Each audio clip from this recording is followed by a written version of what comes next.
Good evening. How are you? Hi there. How I'm very rusty. Yeah, I feel like it's been forever since I've talked to you. I know. How are you? I'm doing well. How are you? I look horrible. Oh, don't worry about it. But I do. Don't worry about it. Yeah. How do you like this time?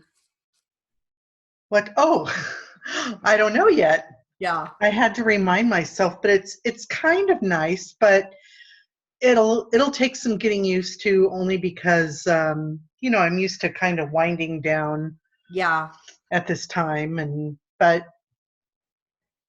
it'll be nice. I've got the window open and Good. hopefully too many bugs won't come in through our crappy screens.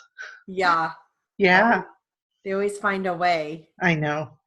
Thank you for sharing the videos of Paisley. Oh, Just, you. uh, Isn't she so She yes. sleeps like that all the time. It's so sweet. Yeah, I know. You just can't stand being around her, can you, I Grant? know, I know. After a few days, I start having like withdrawals. I bet.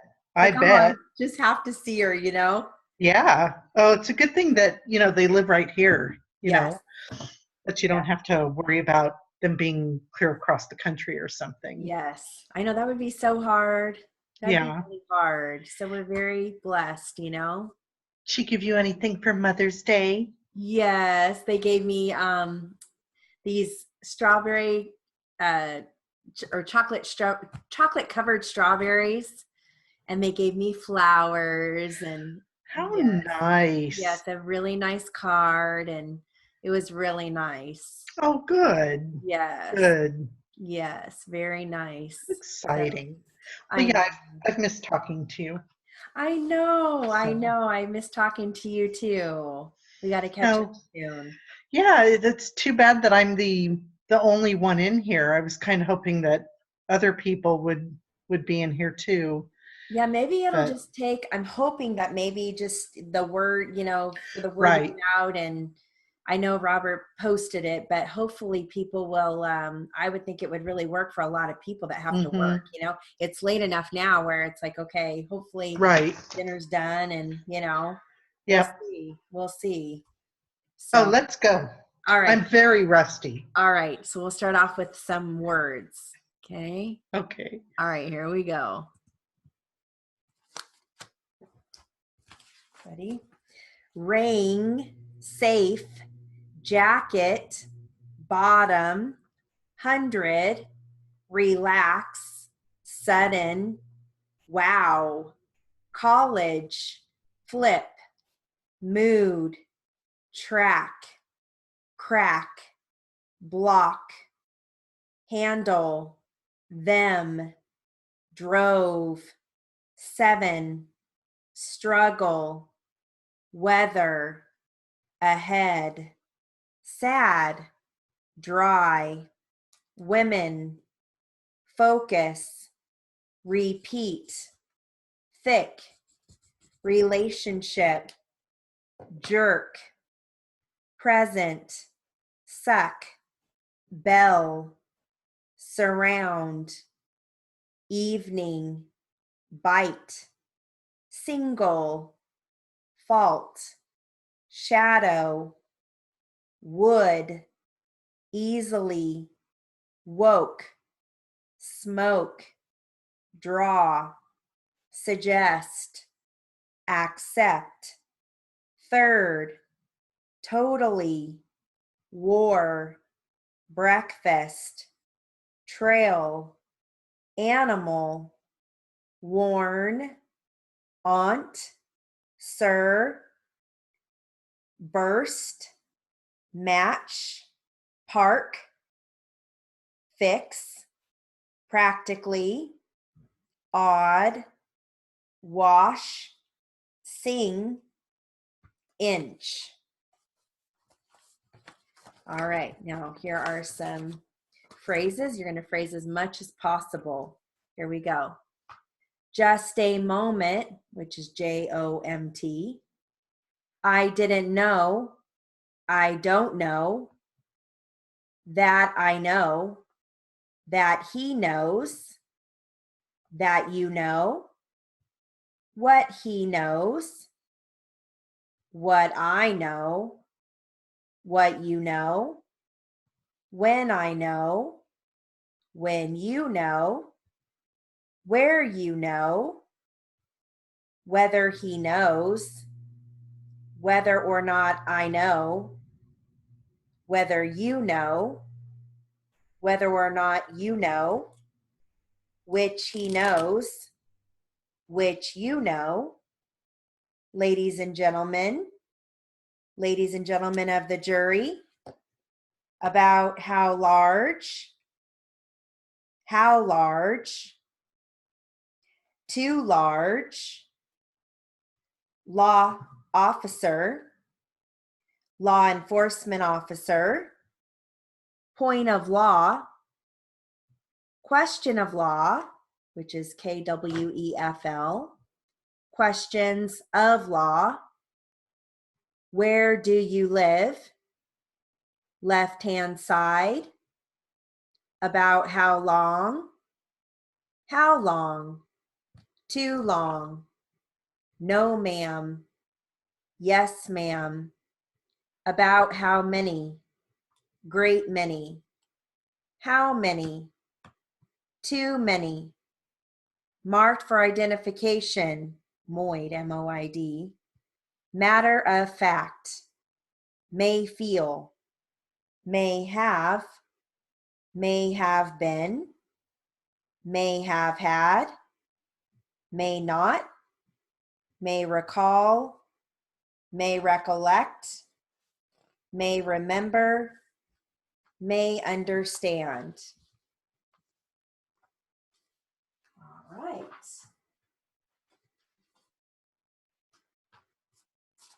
Let's do some doublets. Here we go.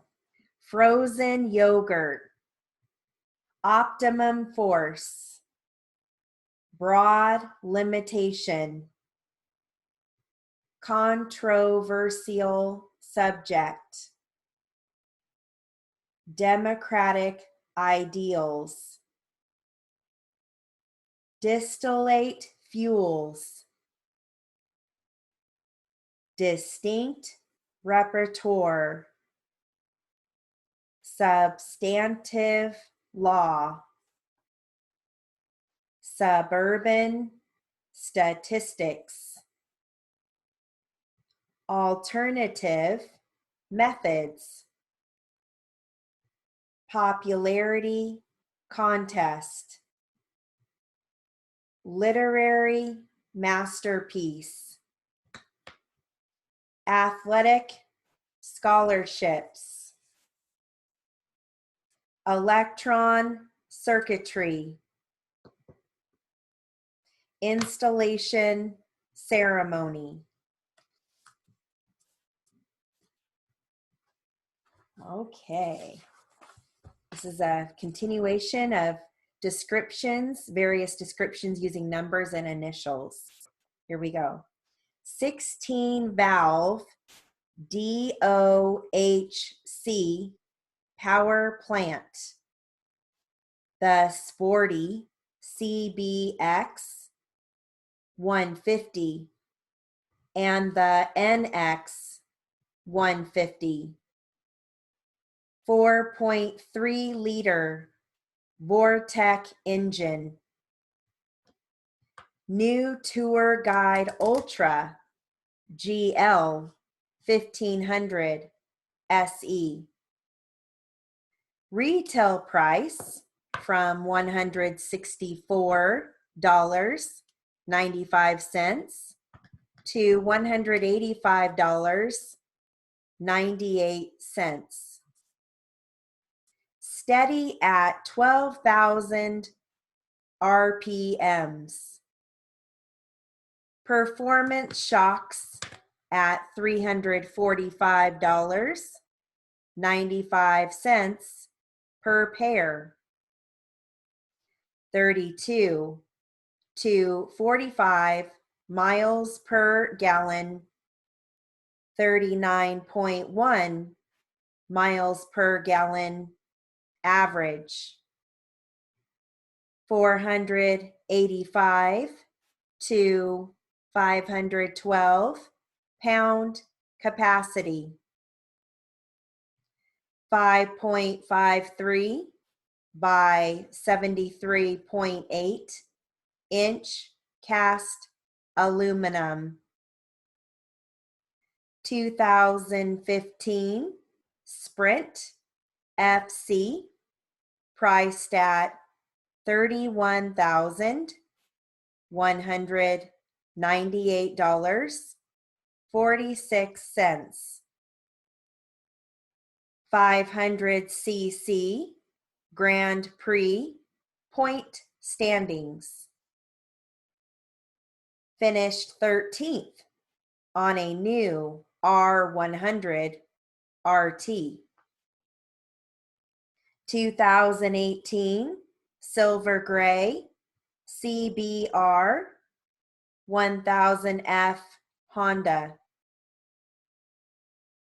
29.7 feet by 63.9 feet by 7.1 feet. Bank balance reached $15,069.72. Central LCD display.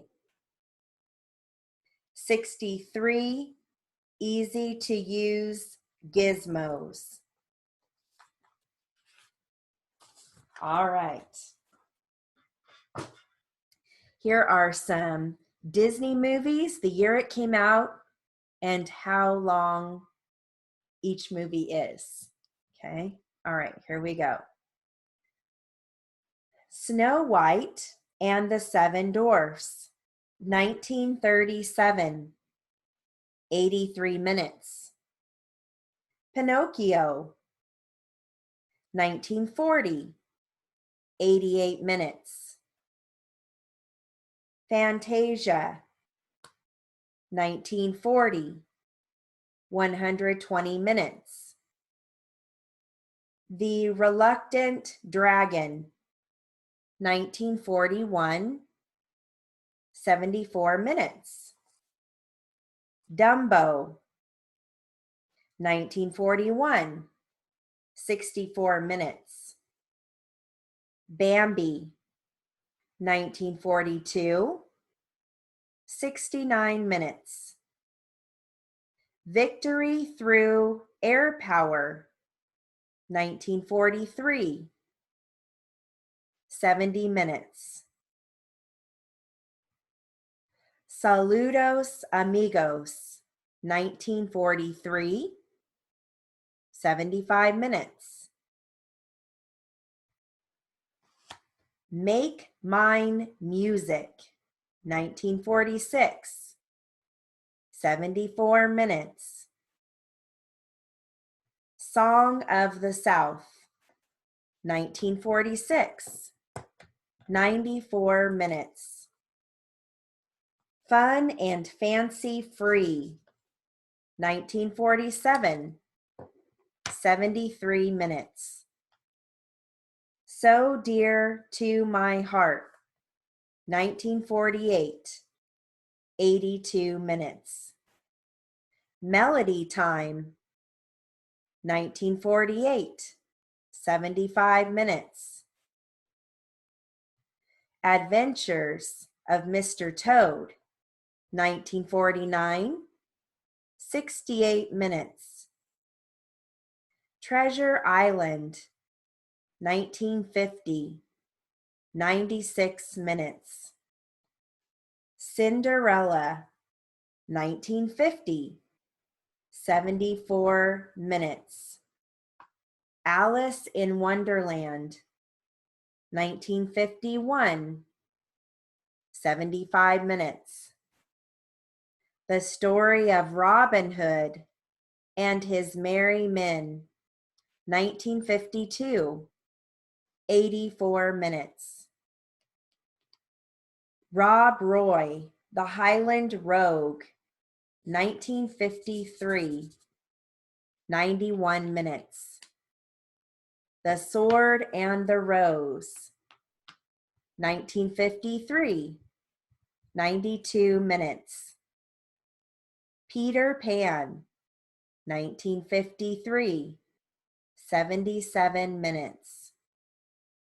20,000 Leagues Under the Sea, 1954, 127 minutes. The Littlest Outlaw, 1955, 73 minutes. Davy Crockett, King of the Wild Frontier, 1955, 93 minutes. Lady and the Tramp, 1955, 76 minutes. And Westward Ho, The Wagons, 1956, 90 minutes. I thought that was an interesting one. All right, let's go ahead and, one more drill. These are going to focus on the Unk. Let's see, Earl, RL, RLZ, RT. Okay, here we go. The tree trunk was gnarled. Animals snarl when trapped. They each twirled a baton. She wore a shirt and a skirt. One girl talked to the other girls. We received many laurels. I was really in a whirl.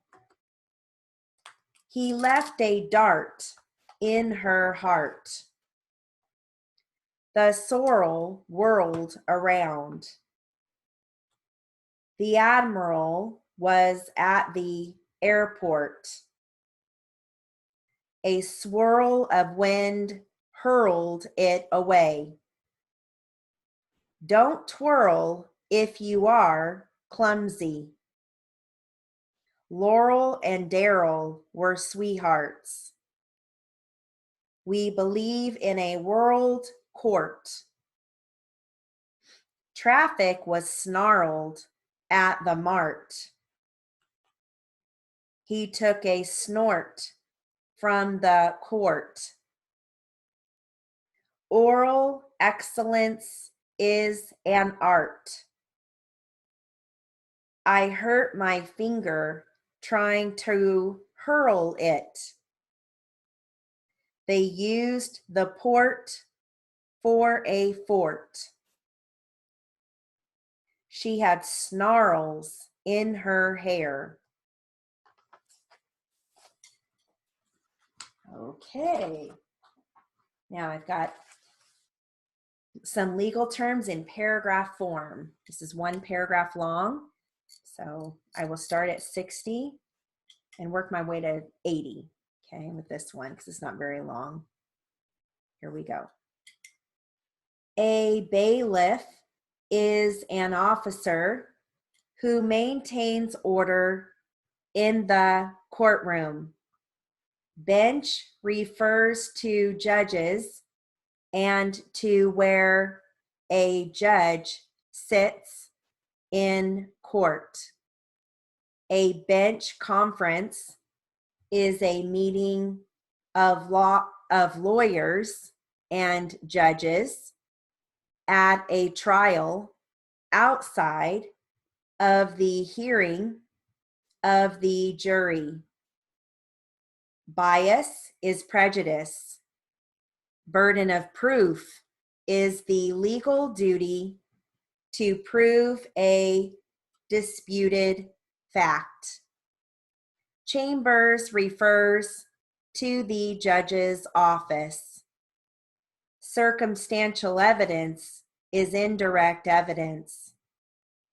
A clerk is a court employee who is in charge of the records and files.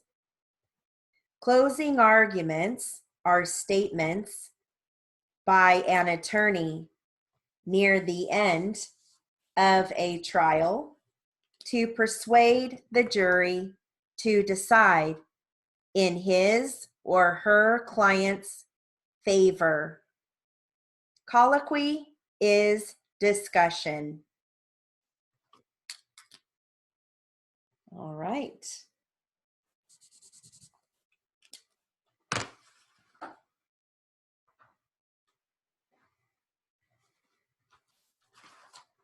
Shoot. I'm going to give you guys one more thing, okay? These are just some medical terms. I'll just give you a few. Here we go. Abductor, a muscle which draws a part away from the median line of the body. Abrasion, superficial tearing or scraping of the skin. Abscess, a circumscribed collection of pus in any part of the body. Achilles tendon, a strong tendon formed of the united tendons of the large muscles in the calf of the leg and inserted into the bone of the heel. Aneurysm, a permanent abnormal dilation of a blood vessel, particularly an artery, resulting from disease of the vessel wall. Such dilations are filled with fluid, blood, or clotted blood. Anorexia, absence or loss of appetite. Anterior, situated in front of or in the forward part of. Aorta, the great arterial trunk which carries blood from the heart to be distributed by numerous branches to all parts of the body. Aqueous, watery. Arteriosclerosis, abnormal thickening and hardening of the walls of the arteries, occurring mostly in old age. Artery, one of the tubular branching vessels which carry the blood from the heart to the various parts and organs of the body.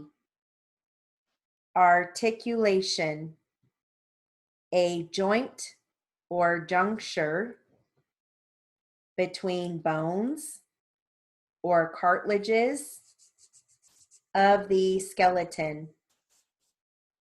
Atrophy, a wasting away from want of nourishment. Axilla, the armpit. Bifurcation, a dividing into branches.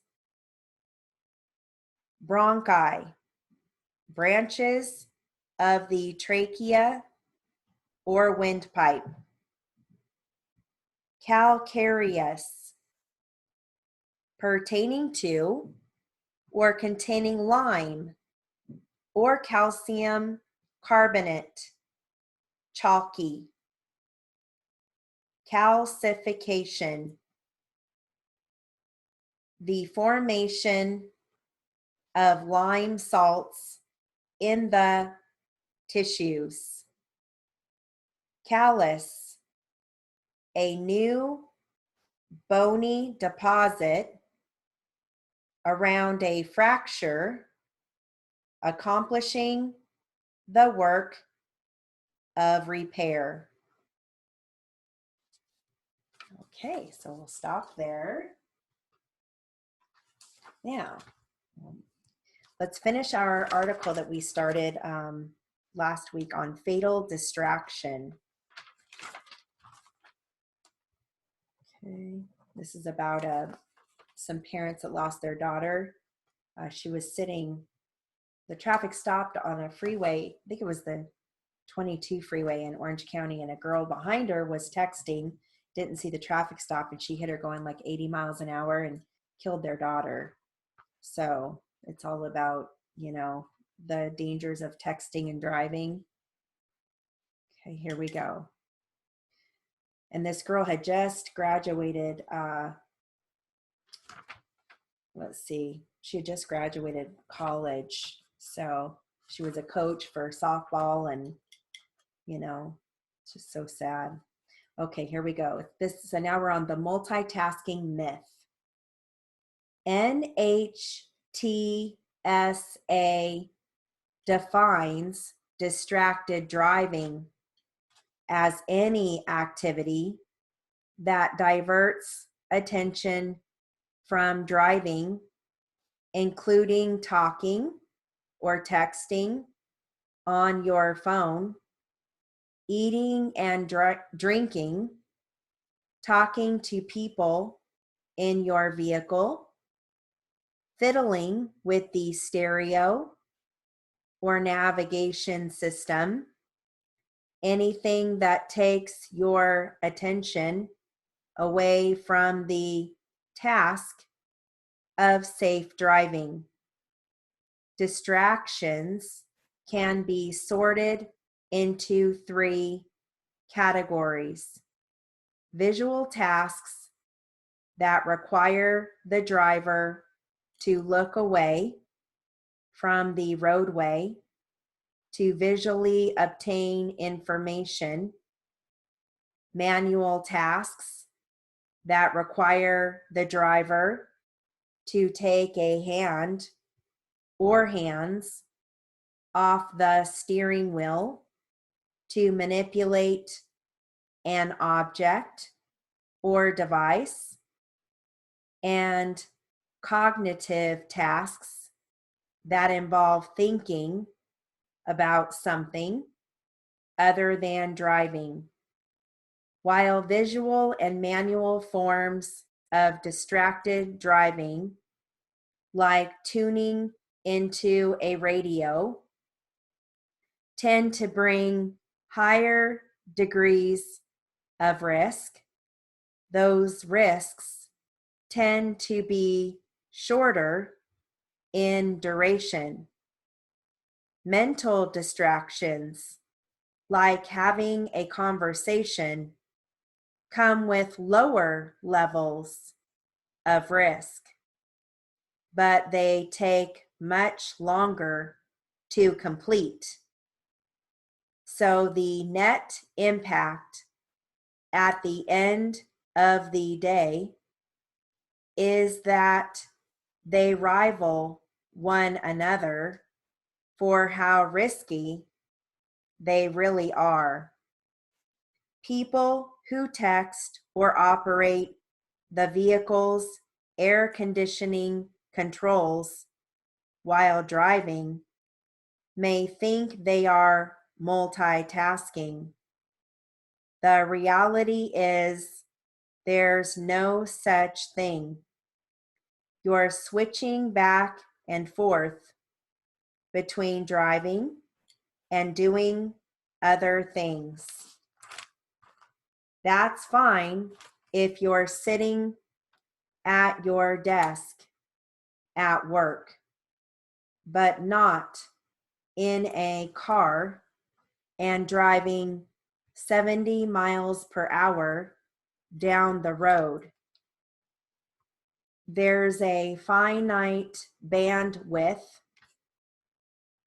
with your brain, just as there is with your computer or smartphone. If you're trying to do too many things at one time, everything moves more slowly. You're not processing things as quickly as you need to. Of all these distractions, texting is the most dangerous. Sending or reading a text typically takes a person's eyes off the road for 5 seconds. At 55 miles per hour, that's like driving the length of a football field with your eyes closed. In addition, the foundation found that drivers may be mentally distracted for up to 27 seconds after sending a text message, even if they're using a hands-free system. That's why it's unsafe to send a text, even at a stoplight. Limits of the law. Distracted driving laws vary from state to state.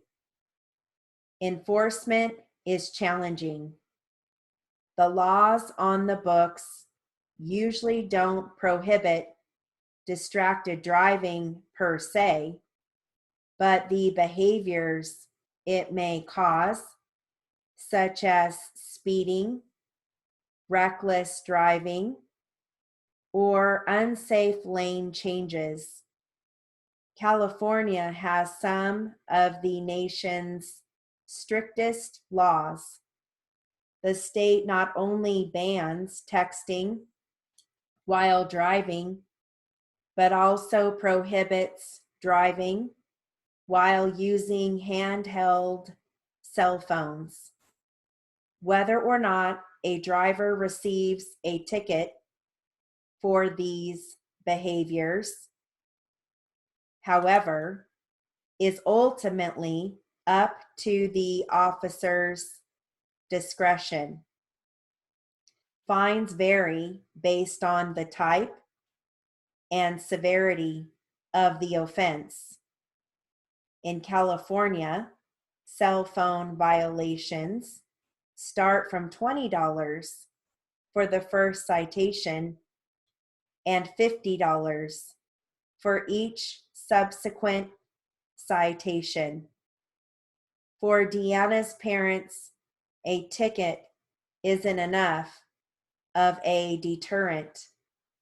I would like to see something more like for drunk driving, says Don Maurer.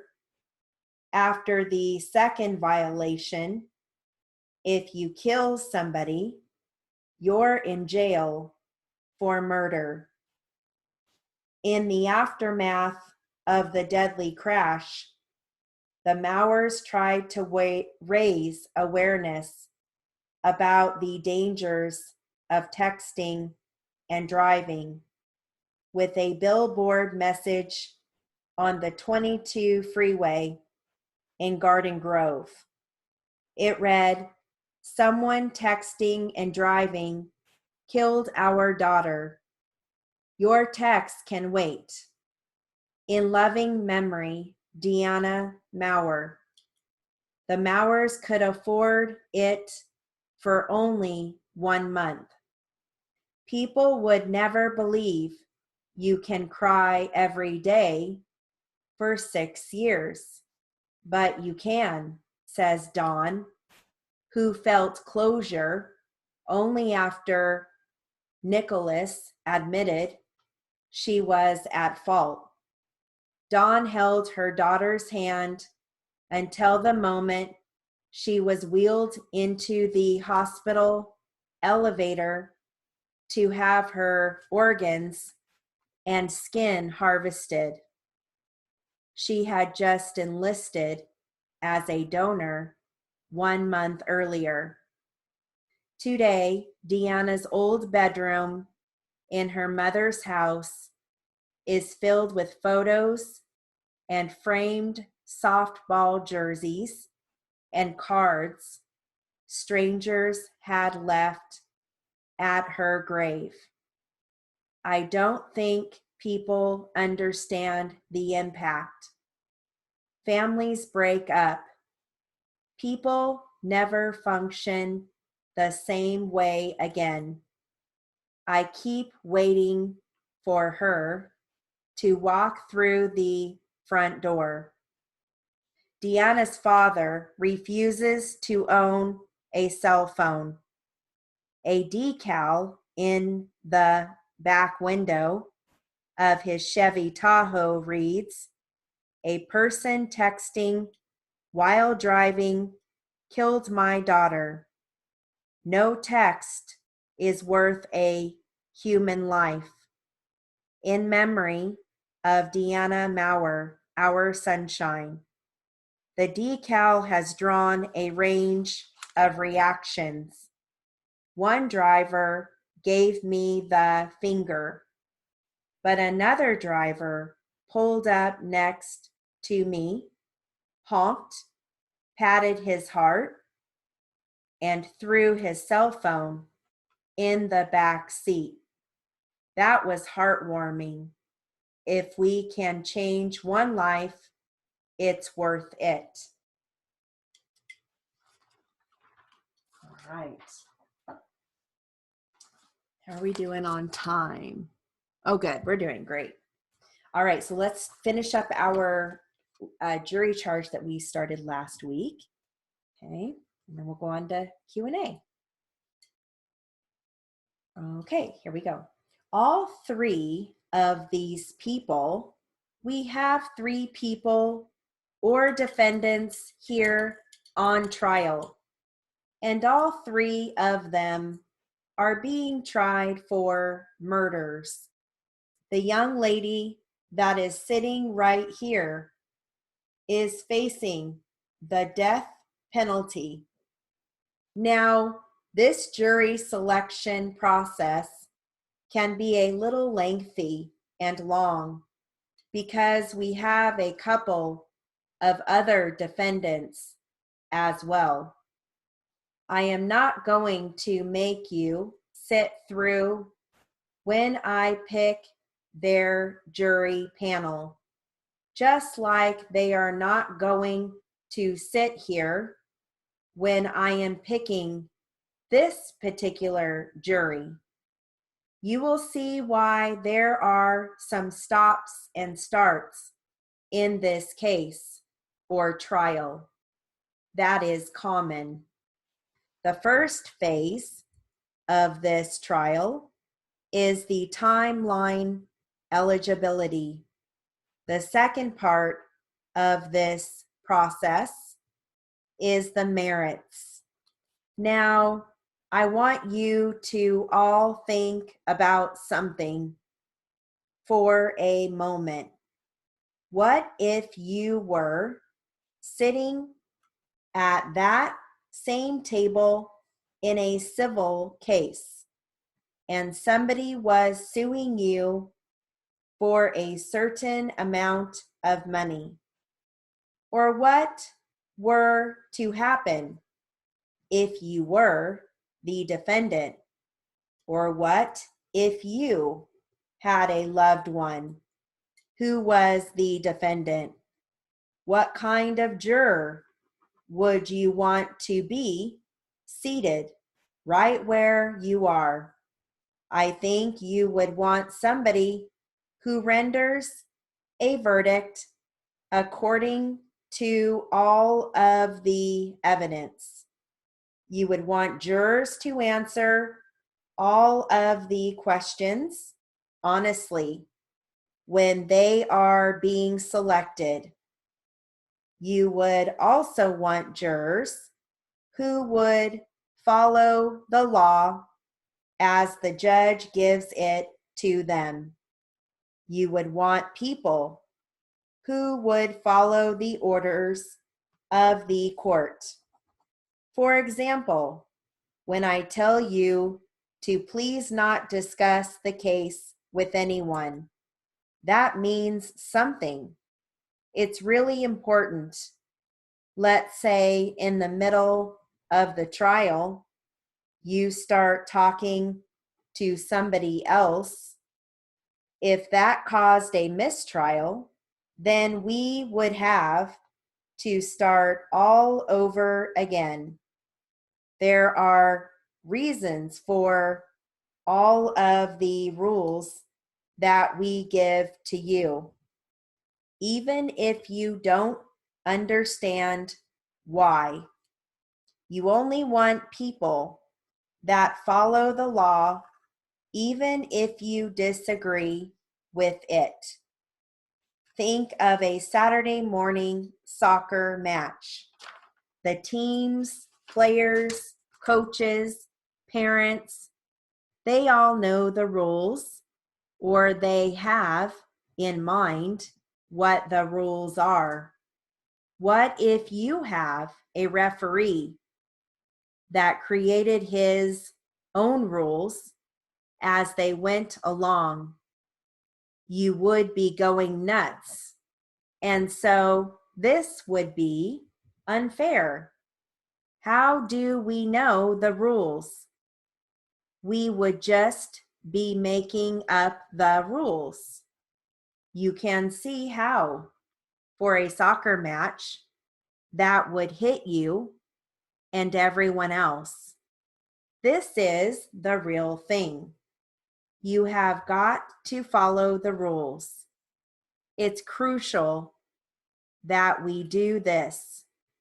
We want people who will follow the law, even if they don't agree with it. You want somebody that is going to be fair. We don't want anybody having any knee-jerk reactions to things. And we don't want people that make up their minds right away. You have to hold your thoughts until the proper time, until it is time to go to the jury room and discuss the case. You have got to listen to the evidence that comes out on the stand. This is not a short case.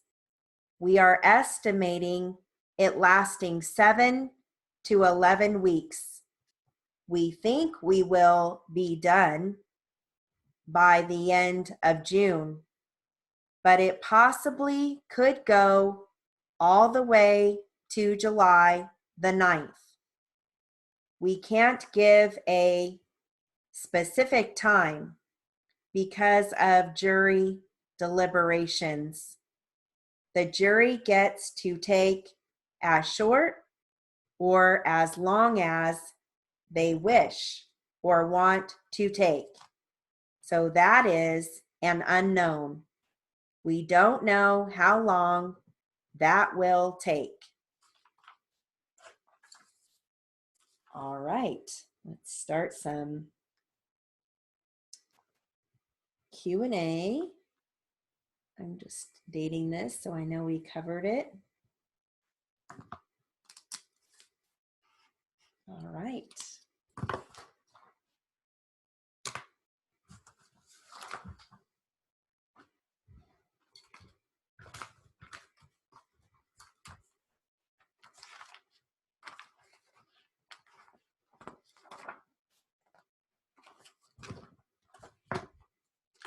Okay.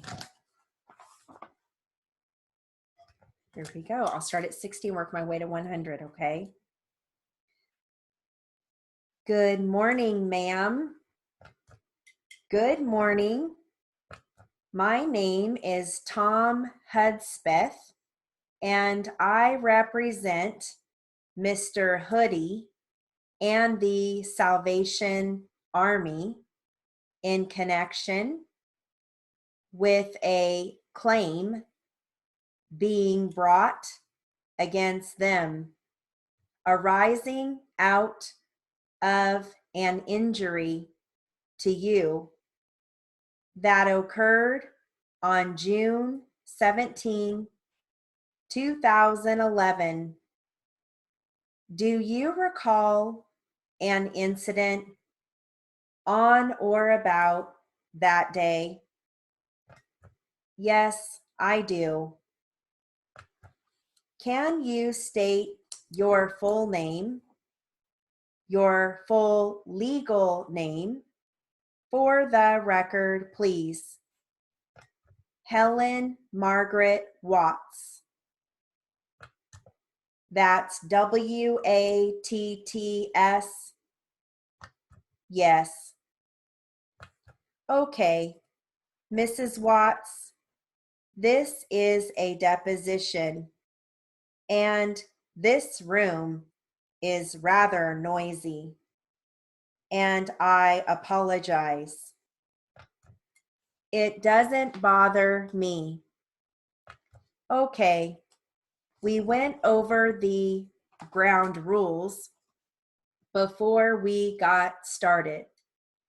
Was that clear to you? Yes, it was. Okay, now let's go ahead with some basic questions. What is your date of birth, ma'am?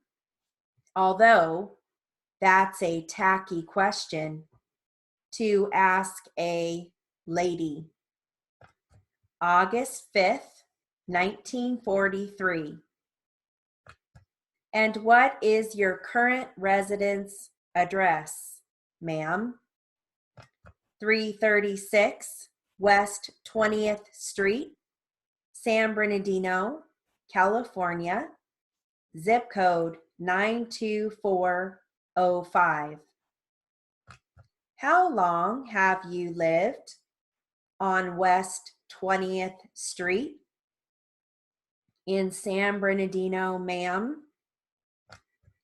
Off and on all my life, except for 25 years when I was married. So you've been out there continuously for a number of years? Well, I've been there now about 25 years.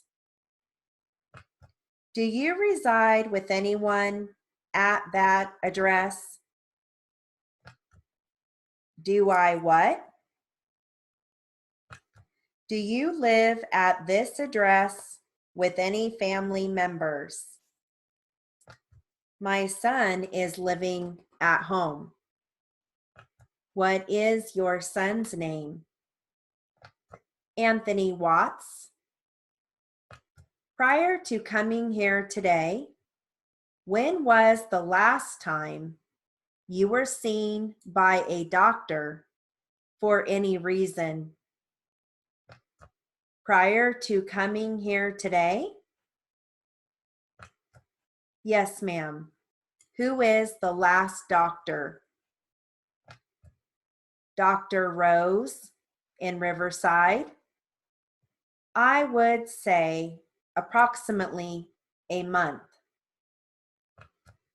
Do you know what street Dr. Rose has his office on? Not offhand. I have it in papers on my card for appointments, but offhand, I couldn't say. Do you know Dr. Rose's first name? No, I don't.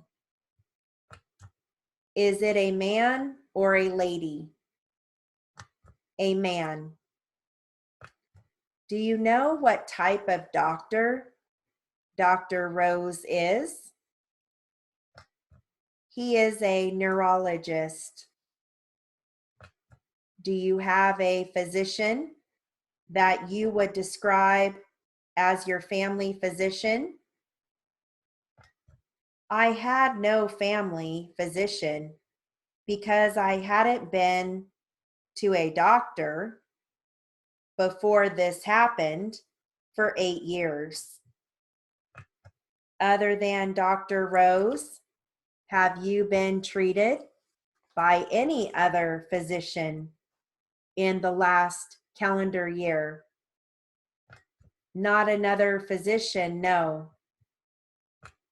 Let me just object for the record as vague and ambiguous. Is that including chiropractors and other health care providers? No, just physicians. MD? Yes. Okay. Is that the way you understood the question, ma'am? Yeah. Okay. Have you seen any other health care provider, including physical therapist, chiropractor, nurse, or hospital? Well, I have to go for blood pressure tests every 2 months at the doctor's. Who is that with, ma'am? At the county facilities. San Bernardino County Hospital? Yes, I'm sorry. It escaped me. Well, I'm not here to trick you. I just need information. If you asked me what I had for lunch yesterday, I'm afraid I couldn't tell you. So don't be embarrassed about that. So you go in every 2 months for a blood pressure check? Yes. Do you take medication for high blood pressure? Yes, I do. How long have you taken medication for high blood pressure? Since I was in emergency from the accident. What is the medication you take? It's called Procardia XL, 60 milligrams. You said you didn't take medication for your heart prior to the accident? No, I did not. Okay. Is there any other doctor that you saw for the accident? A physical therapist. Who is that with, ma'am? That is on 1590 Waterman Avenue. Do you know the name of the physical therapist? No, it's clinical therapy. How often do you go to see the physical therapist on Waterman Avenue? I've been going 3 times a week. For how long? Approximately a month. This last month? Yes. Is that on some doctor's orders that you're going? Yes, by Dr. Rose.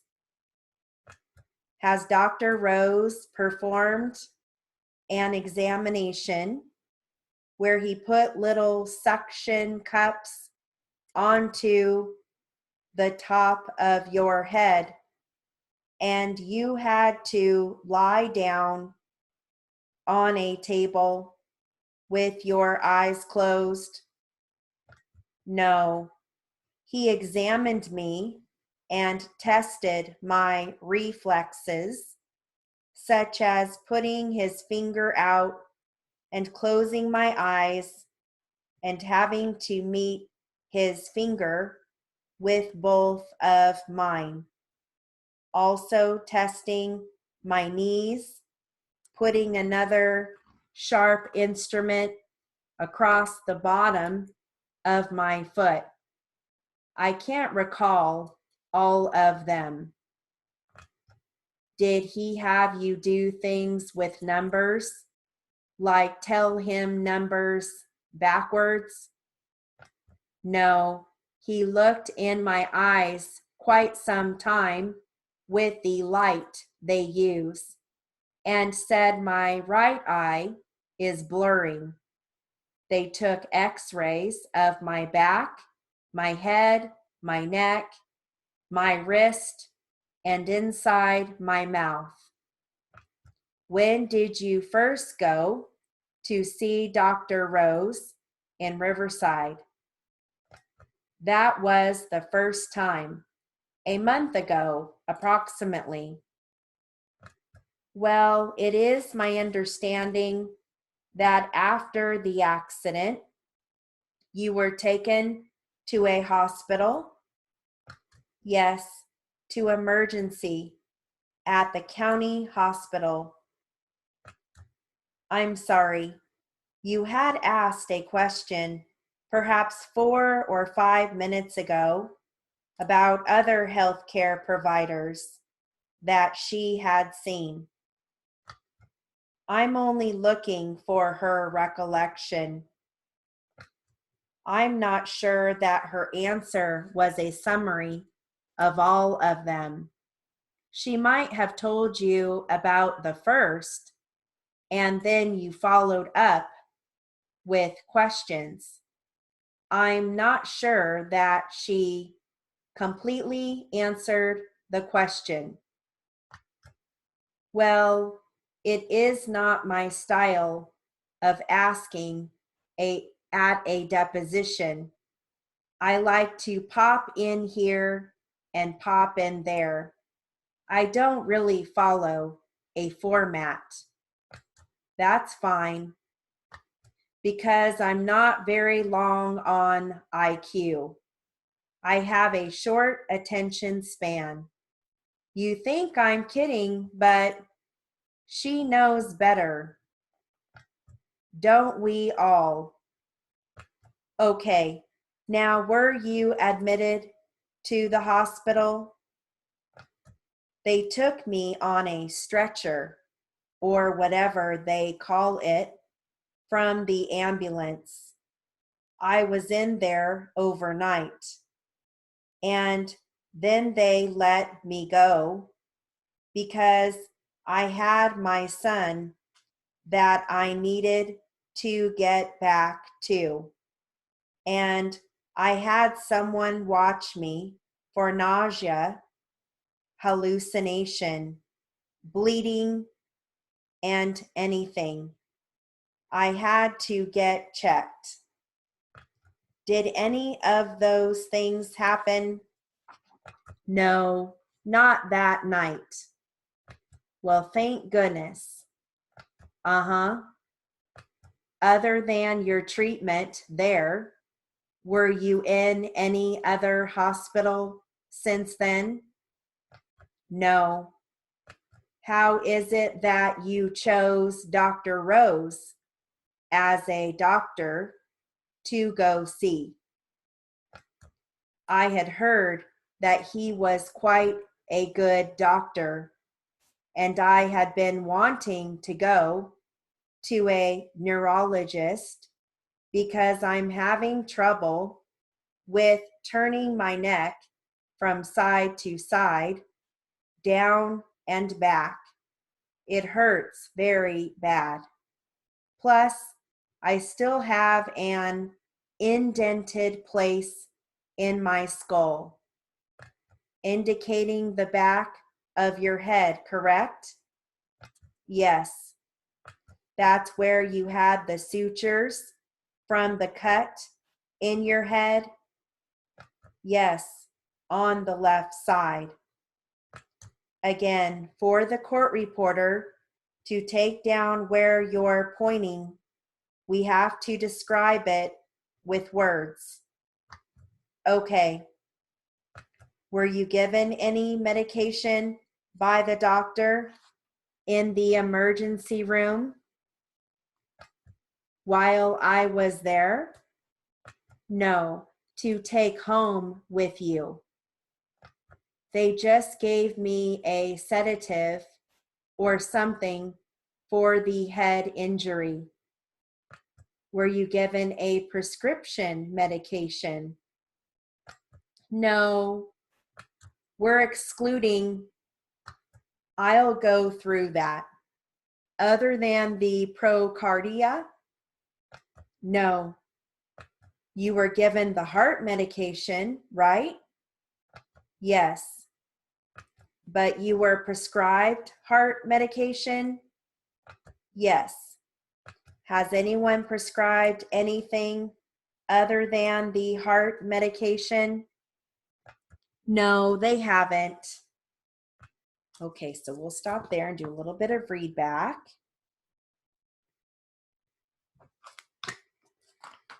Let me get my little, here it is. All right, this poor lady, she got hit by a car crossing the street. She's lucky to be alive.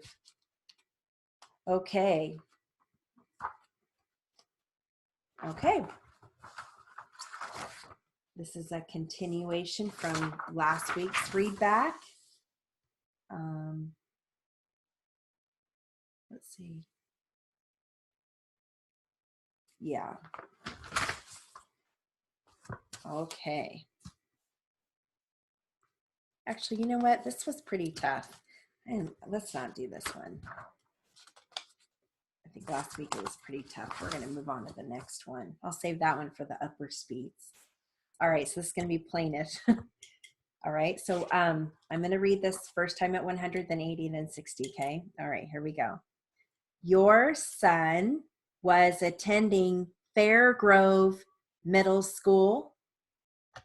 That's right. The first time that he ever had a class with Mr. Vandermen was in the fall? I believe so. What grade was he in at the time? He was in 8th grade. Had you known Mr. Vandermen prior to the time your son was taking his class? No. Had you heard anything about him at all? Not until after my son was struck. Up until that time, you had never heard anything good or bad about Mr. Vandermen? No. When did you first learn about your son being struck by Mr. Vandermen? It was around the middle of February, more or less. The middle of February, you say? Yes. Was that at your home? Yes, sir, it was. Just how did you learn about it? He told me. Your son told you? Yes, sir. What was the nature of the conversation with your son when you first learned of the incident? Well, he would come home complaining every day about his legs and about his dizzy spells and about the cramping of his legs and not able to sit down. It was the same thing every day. How long had this been going on? Since September? This was in February when he told me this. About how long had he been complaining of it before you asked him about it? About a week. Okay, so let's read that again. Next one will be at 80. Here we go. Your son was attending Fairgrove Middle School. That's right. The first time that he ever had a class with Mr. Vandermen was in the fall? I believe so. What grade was he in at the time? He was in 8th grade. Had you known Mr. Vandermen prior to the time your son was taking his class? No. Had you heard anything about him at all? Not until after my son was struck. Up until that time, you had never heard anything good or bad about Mr. Vandermen? No. When did you first learn about your son being struck by Mr. Vandermen? It was around the middle of February, more or less. The middle of February, you say? Yes. Was that at your home? Yes, sir, it was. Just how did you learn about it? He told me. Your son told you? Yes, sir. What was the nature of the conversation with your son when you first learned of the incident?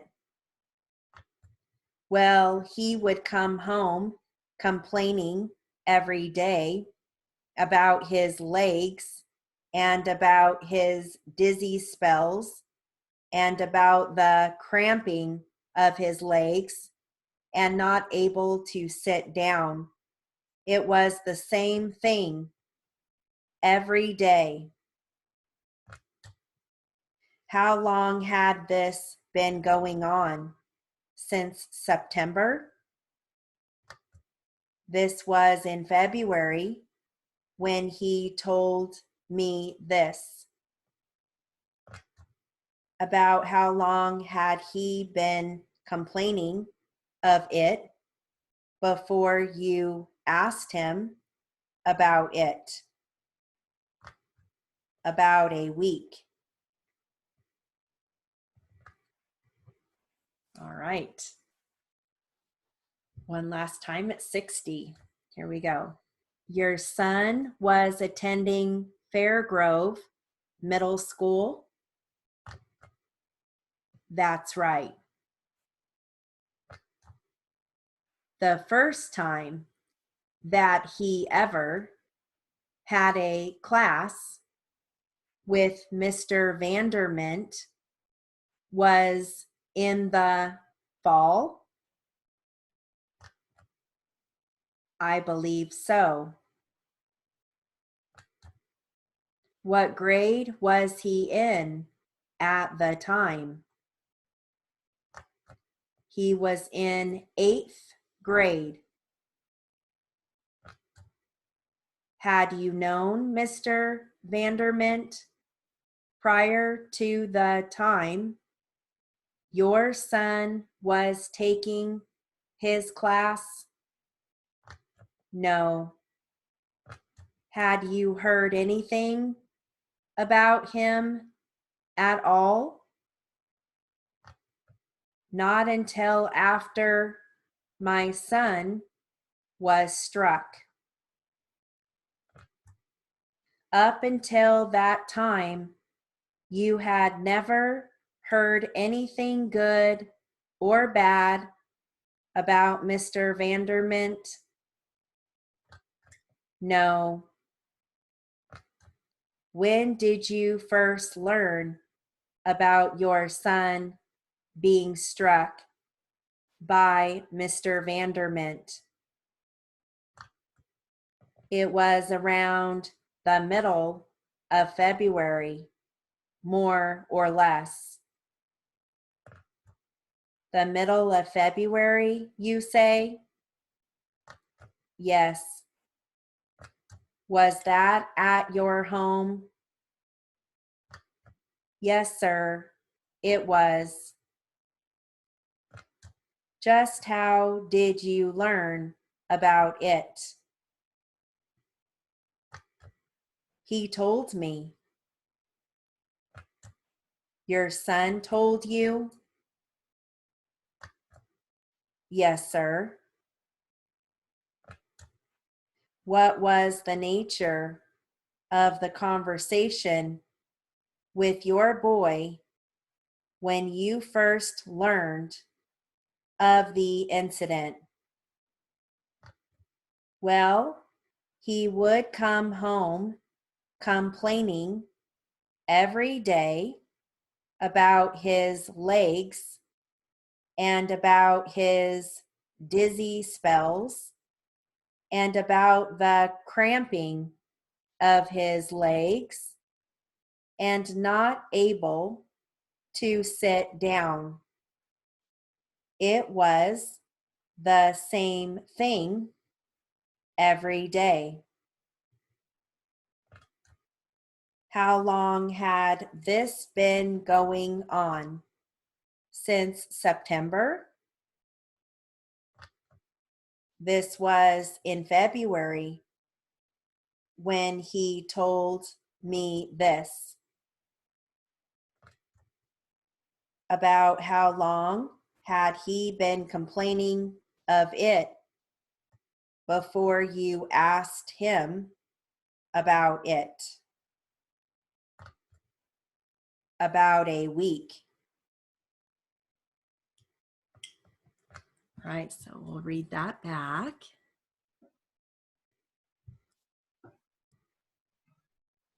I'm ready when you are. All right, so if you want, we can each take a Q&A. Okay. All right, I'll take the first one. Okay. All right, so question, plaintiff. Your son was attending Fairgrove Middle School?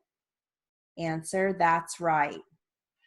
Question. The first time that he ever had a class with Mr. Vanderment was in the fall? Answer, I believe so. Question, what grade was he in at the time? Answer, he was in 8th grade. Question,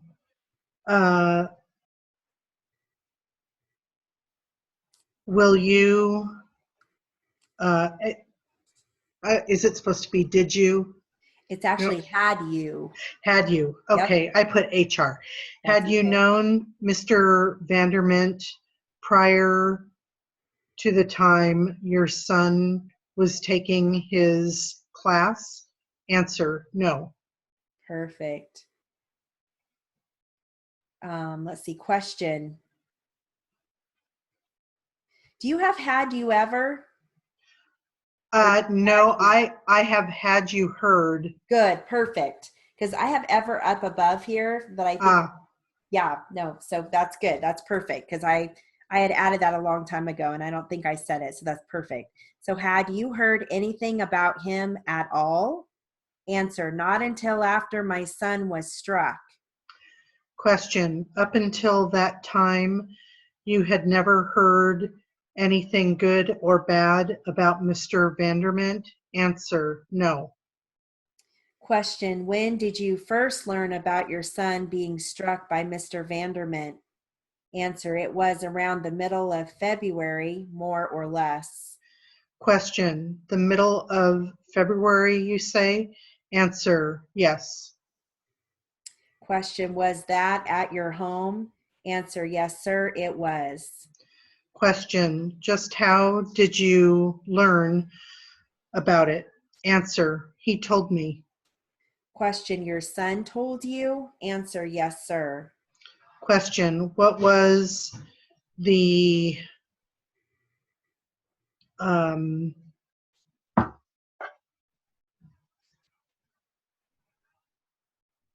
what was the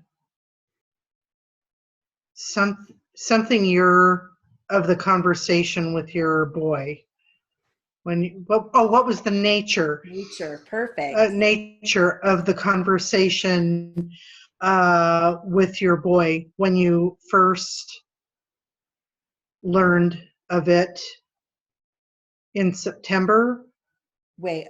Wait. When you first heard of it in in I'm getting tired now. It's okay. So when you first learned of the incident. Perfect. I have to think of the brief for incident, so I wrote it out and it was throwing me, of the incident. Answer, well, he would come home complaining every day about his legs and about his dizzy spells and about the cramping of his legs and about